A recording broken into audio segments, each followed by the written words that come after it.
సాక్షాత్తు భారతదేశ రాజ్యాంగం యొక్క సృష్టికర్తనే అని చెప్పొచ్చు రాజ్యాంగానికి. అట్లాంటి వ్యక్తి అంబేద్కర్ గారే ముస్లింల పట్ల ఈ రకమైనటువంటి వ్యాఖ్యానం రాశారు. ఈ పుస్తకం పేరు Pakistan and partition of India.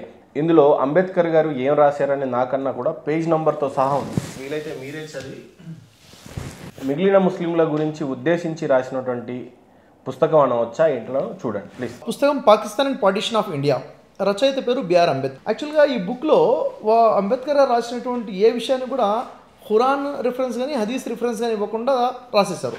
అంటే నిరాధారంగా రాశారు. ఏం రాశారో చూద్దాం. పేజ్ నెంబర్ 123లో ముస్లింలు భారతదేశంలో నివసించకూడదు అని రాశారు.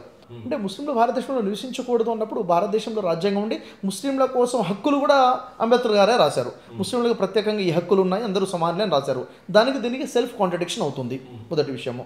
రెండవది, ముస్లింలు భారతదేశాన్ని ముప్పుగా మిగిలిపోతారు మరియు భారతదేశంలో మతపరమైన అల్లర్లు సృష్టిస్తూనే ఉంటారు. అంటే ఇప్పుడు ముస్లింలు అన్నప్పుడు ముస్లింలు అందరూ ఇలా చేస్తారు అన్నది నిజమైన ఎంతవరకు వాస్తవం చూడాలి. ఇప్పుడు నేను ఒక ముస్లింగా ఉన్నాను, నన్ను ఈ మెసేజ్లో పెట్టి చూడండి, మత కళలు ఎంతవరకు సృష్టిస్తున్నాం, ఏం చేస్తున్నాము అని ఇది వింటున్నటువంటి ప్రతి వ్యక్తి కూడా తన చుట్టుపక్కల ఉన్న ముస్లింలు చూసుకుంటే ఎంత సోదరభావంగా మనం కలిసి ఉంటున్నాము, దీంట్లో ఎంత వాస్తవం ఉందని మనకు అర్థమైపోతుంది. పేజీ 230లో బుర్ఖా లైంగిక కోరికలు పెంచుతుంది, దీనివల్ల ఎక్కువ మంది పిల్లలు పుడతారు.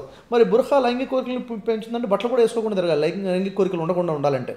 ఇది ఇల్లాజికల్గా నాకు తెలిసి అంబేద్కర్ రాసి ఉండరు, ఇలాంటి ఇంత తక్కువ మెచ్యూరిటీ వాక్యాలు రాసి ఉండరు. మధ్యలో ఏదైనా జరిగి ఉంటుందని నా ఆలోచన.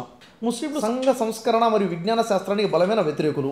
ముస్లింలు సంఘ సంస్కరణకి వ్యతిరేకులు అంటే, ఇప్పుడు నేనున్నాను, ఒక ముస్లింగా ఉన్నాను, నేను సంఘ సంస్కరణ, ప్రజల సంస్కరణ, వ్యక్తి నిర్మాణం కోసం ఇంత పాటు పడుతున్నాను. నాలాంటి వాళ్ళు డాక్టర్ ఏపీజే అబ్దుల్ కలాం గారు ఉన్నారు, ఫస్ట్ ఎడ్యుకేషన్ మినిస్టర్ ఉన్నారు. ఇలాంటి ఎగ్జాంపుల్స్ ఎన్నో ఉన్నాయి. ముస్లింలు అనేక మంది ఉన్నారు.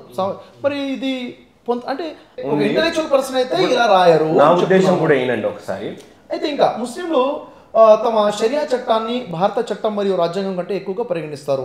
ఇప్పుడు నేను చెప్పాను, మీరు ఇంతకుముందు నన్ను ప్రశ్నించినప్పుడు ఏమన్నారు, ఫస్ట్ మాట రాజ్యాంగం అని వచ్చింది.